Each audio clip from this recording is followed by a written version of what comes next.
This is Big Podcast. It's Build a Big Podcast, the marketing podcast for podcasters. I'm David Hooper. BigPodcast.com is the site. And if you're looking to have a podcast that attracts people, that spreads your message, that makes you money, that increases your influence, that's the place to go, BigPodcast.com. While you are there, you may want to subscribe to this podcast. This is the audio version of my weekly newsletter, which is also available at the site. I'm going to go through these elements of the newsletter one by one, add a little more to it, give you some opinion that I can't always fit into the email edition. The first element is mystery. I had a great interview that I did this week. This was a guy who started the Disney record label Lyric Street. Disney as in Walt Disney. They started a Nashville label about 20 years ago. Rascal Flatts, Shadazy, those were just a couple of the big artists that they had on it. This guy was there, and we were discussing what makes somebody a superstar. Something that I mentioned, and this is a rumor, I want to say that, but I heard it from a person who had worked for ZZ Top, and she was telling me a ZZ Top story. She said that their manager, his name was Bill Ham. You've seen him mentioned if you've seen the recent ZZ Top documentary. He refused to do Unplugged on MTV. During the 90s, MTV would bring in rock bands. They would hand them acoustic instruments instead of electric. So an acoustic guitar instead of an electric guitar, acoustic bass instead of an electric bass. And they basically play the same songs. There were some big hits to come out of it, some big albums to come out of it. Nirvana had a huge Unplugged album. Eric Clapton, probably the biggest hit, with an acoustic rendition of Layla. Anyway, MTV went to Bill Ham. They said, we would love to have ZZ Top in for an Unplugged album. He refused. And here's the reason that he refused. He believed in mystery. He was one of these old school music business guys. I didn't put this in the newsletter, but well after CDs were established, Bill Ham was still taking demos on cassettes. He was one of those guys who didn't want to change. He saw how the music industry was. He liked it, and he did what worked for him.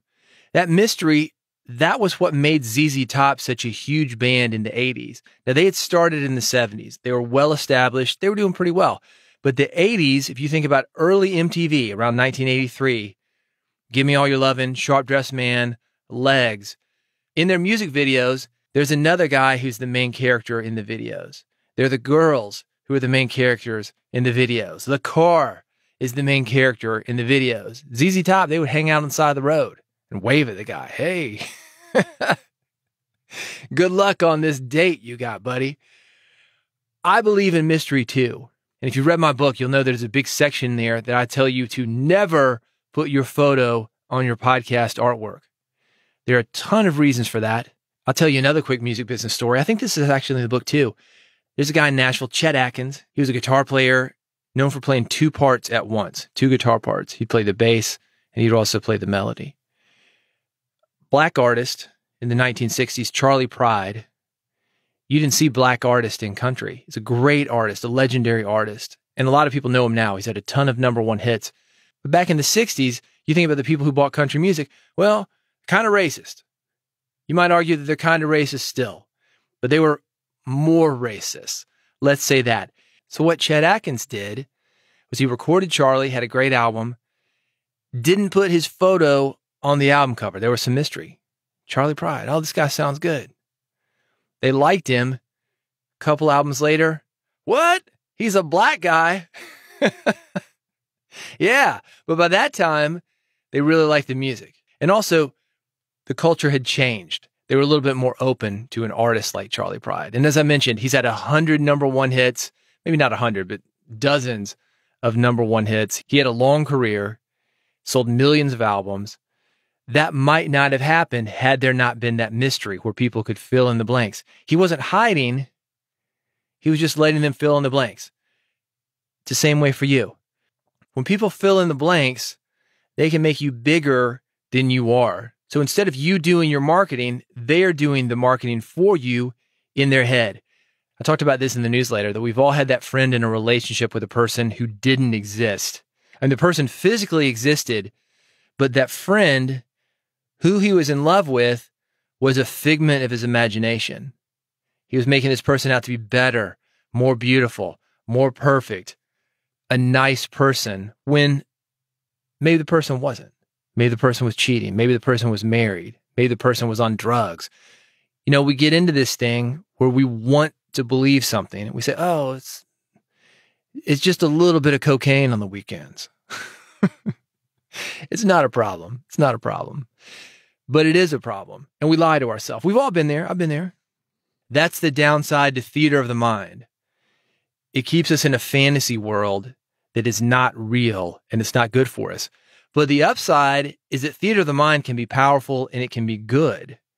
And if you've got something good, like your podcast, and you're helping people, by leaving out certain things and letting the audience fill those things in, they're making you to be bigger, bolder, louder, better than you might actually be.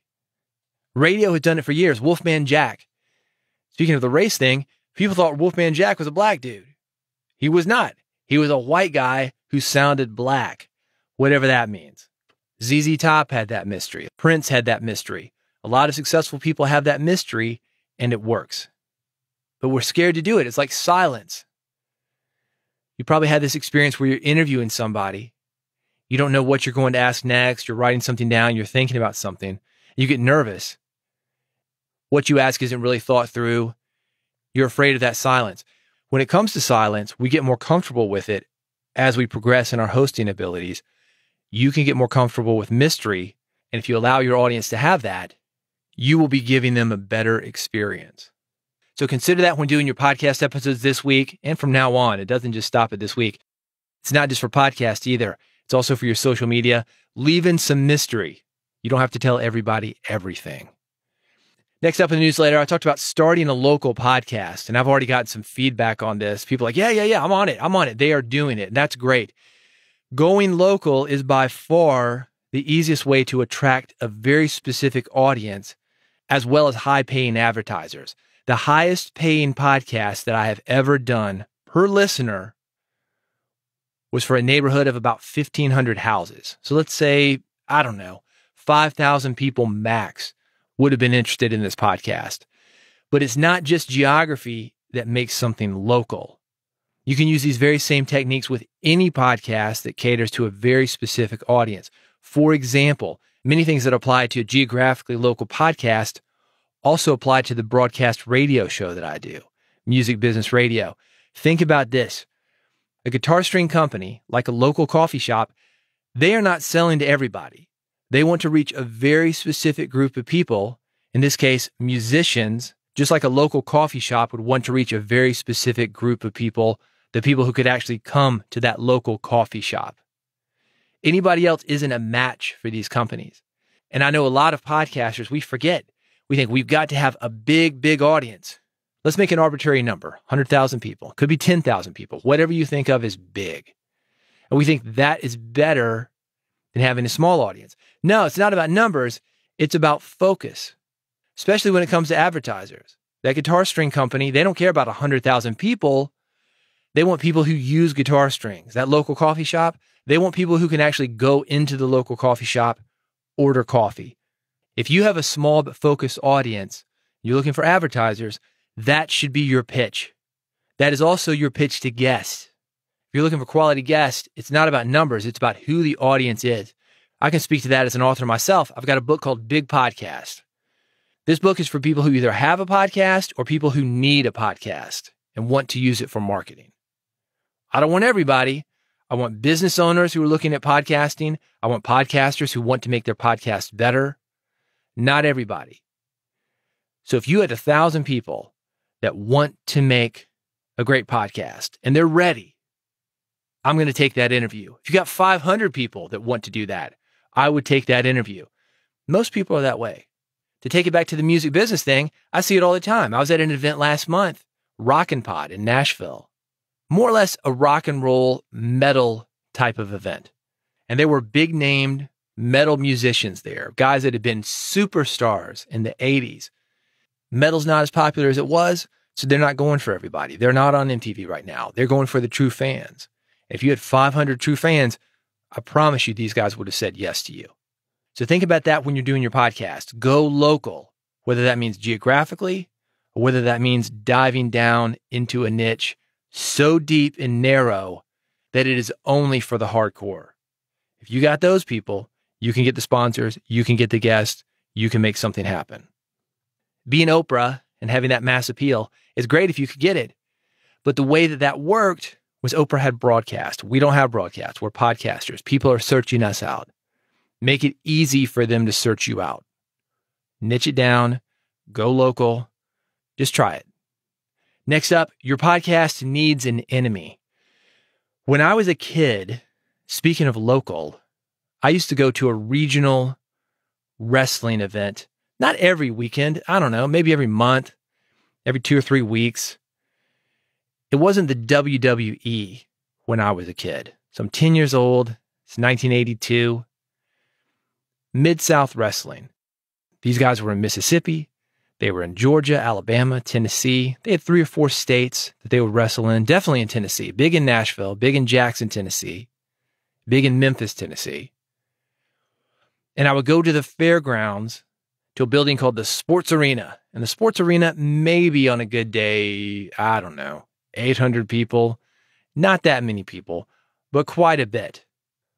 The guys that we would see in the ring, the promoters, the valets that would bring the wrestlers in, the wrestlers themselves, they were arguably a lot more like you and I are, people who are trying to build an audience, make a name for themselves, than they were superstars. The business of wrestling changed. Many of the guys that I watched when I was a kid, and let me give you a list of some of these guys: Andre the Giant, Jerry Lawler, Hulk Hogan, Jimmy Hart, Coco Ware. These guys became superstars once they had broadcast media, once they had WWF, later WWE. But they started out local, they started out regional. They built the skills, so when the opportunity came and when the business changed, they were ready for them. You do not go from 0 to 100. You go from 0 to 10 to 20 to 30, just like in school. Start at kindergarten, work your way up to high school, college, graduate school, post-grad.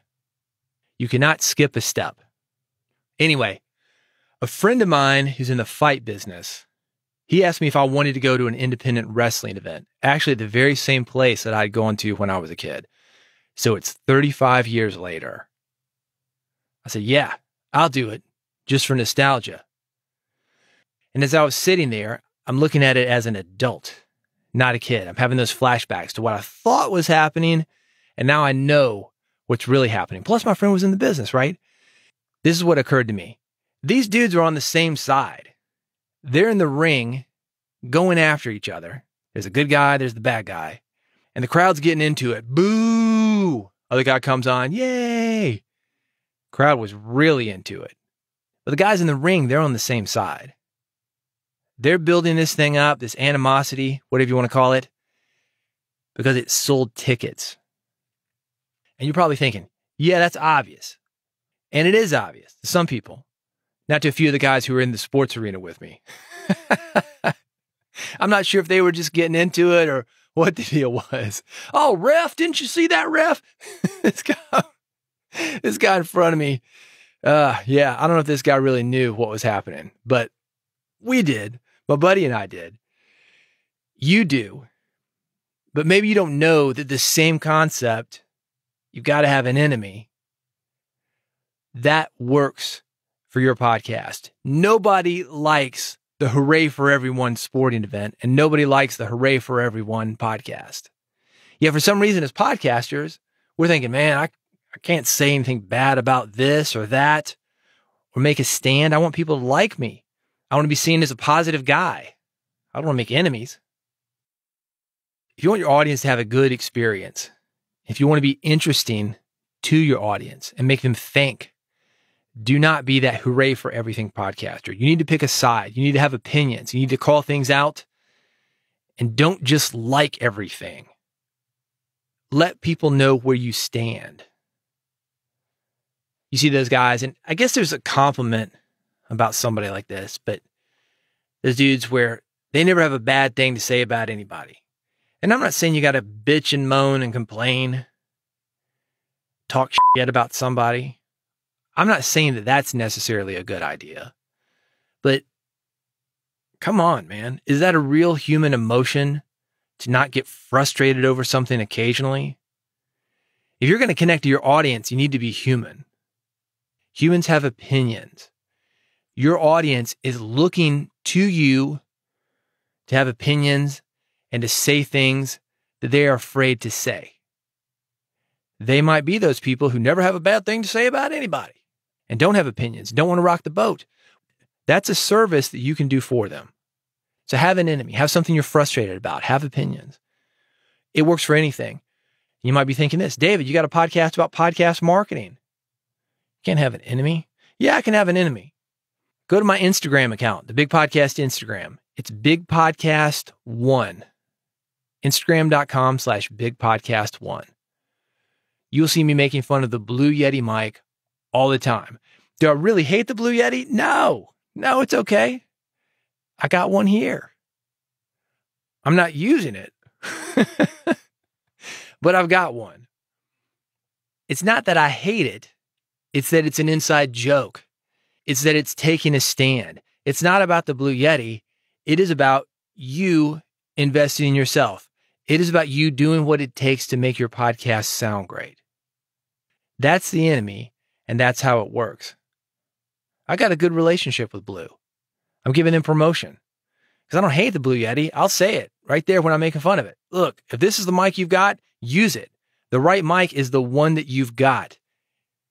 But learn how to use it. Here's how to use it. I'm good with Blue, and they're good with me. Still, though, having that enemy, I'm going to put that up in quotes, that helps. People come to me, a lot of them, oh, what mic should I use? That's the truth right there, the one that you've got. But people like to have some criteria, some tips, some tactics, some things that they can do. They want to walk away with something. So that's something I can tell them. No, don't use a Blue Yeti. Use this mic. Or if you are using a Blue Yeti, here's how to use it. That is what having an enemy allows me to do. So think about that. Let's talk about Facebook. Facebook gives you more control with a feed filter. Facebook has introduced a feature that will make it easier for users to choose how content is presented to them. People like choices, especially about how and when they consume content. That is one of the reasons that podcasts are so popular.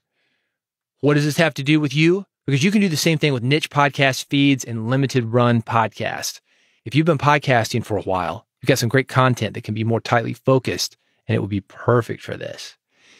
You have some content that you can tell a new listener, hey, if you are brand new to this podcast, go to this page. Let me get you up to speed. Here's how the podcast works. And by doing that, get them in the habit of listening to your podcast, get them to know you a little bit better, get them to trust you a little bit more. Give people a little bit more control over the content that you're giving out. That could be hashtags. It could be categories. It could be those niche feeds. It could be a whole nother podcast. How you do it is not important. The concept is important. Give people control. I mentioned Rockin' Pod, this event that I went to for music podcasters last month. One of the things that I was doing there is I was interviewing some MTV VJs, one of whom, a curly hair guy, one of the original 5 MTV VJs. And I was talking to him about taking calls from listeners. He was a radio guy before he was on MTV, really sharp guy. And he talked about how he was connected to the audience when he was able to take calls. There's a little bit different kind of connection once he moved to MTV because it didn't have that geography that I talked about on this episode earlier. He didn't have those one-on-one conversations. I mean, maybe an event, but it wasn't somebody calling, hey, can you play this song? That real, true connection that callers used to have with radio DJs. And it was a bigger thing. It was a national audience. So things changed. A lot of times as podcasters, we're thinking, well, we don't have that interactivity that radio had. We are not live streaming. People cannot call us up and get on the air or call us up while we're working and have conversations with us. I'm talking about making it easy for people to consume your content or get information to you, get the content that they want. Part of that is letting them do that at the time that they want. And what we can do is we can take calls, and that's going to go in quotes too. We can take calls from our podcast listeners. Dave Jackson told me about a tool, and this is linked at newsletter.bigpodcast.com that allows you to take recordings from listeners. It will automatically transcribe them. You can go through them, find out what they are, what they're about. They're not the hashtags that you search for, but you can search for words within those recordings. get feedback from listeners, get stories from listeners. I love this thing. It works through the web. You take somebody to a page. Let me tell you how I would use it. What I would do is I would get on your social media, get on Facebook, Instagram, TikTok, whatever you're using. I would send somebody to a link, take them to a page. It's basically a recording studio via the web. If they've got a mic, all the better. But using the built-in mic on their computer, what they can do, they can answer a question that you ask. So let me take it back to the microphone thing. If I were to ask you as a podcaster, hey, what kind of mic are you using and why do you use it? I could put that up on the page. Hey, it's David Hooper from Build a Big Podcast. The question of the week is, what kind of microphone are you using for your podcast and why are you using it? Hit the red button, let me know, and I may play your answer on a future episode. They hit the button and I get something like this. Hey, it's Jim from Chunky, Mississippi. I got the Blue Yeti.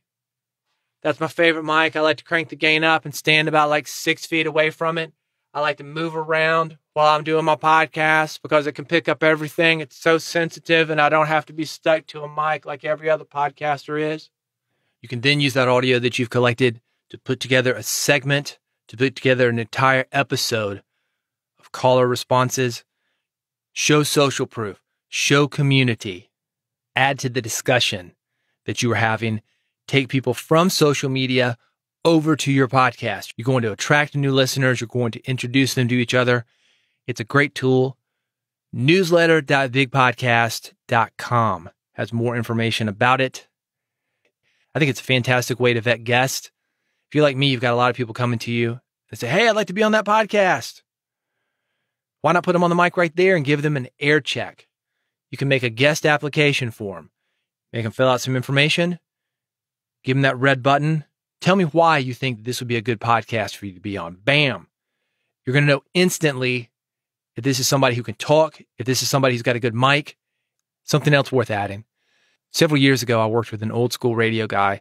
The station where I produce my broadcast show, Music Business Radio, he was working at that station. I was a little bit intimidated by this guy. He was somebody that I'd listened to growing up. He didn't make it easy to know him. Kind of gruff guy.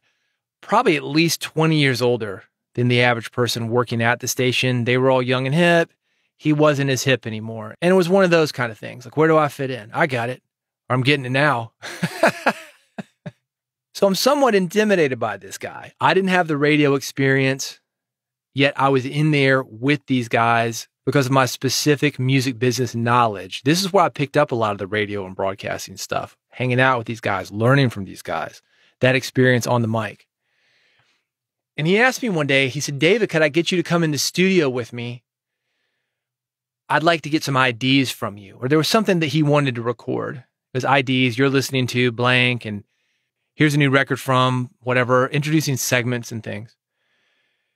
And he said to me, I'm glad you could do this. We want to showcase different voices on the station. That makes it more interesting to listeners. As great of a voice as this guy had, and it was great. He did our original sales material to syndicate my show. Amazing. I still listen to it and I get chills. I think you could give this guy a script. Bam. He was on it. One read. And it was incredible. But as great as he was, it was the same thing. He did one thing, just like any of us. We've got one voice. Changing that up, even if it wasn't as professional or polished as he is, bringing that in for these little segment IDs, that made people perk up and pay attention. Then it could go back to him. That's another great reason for using this tool.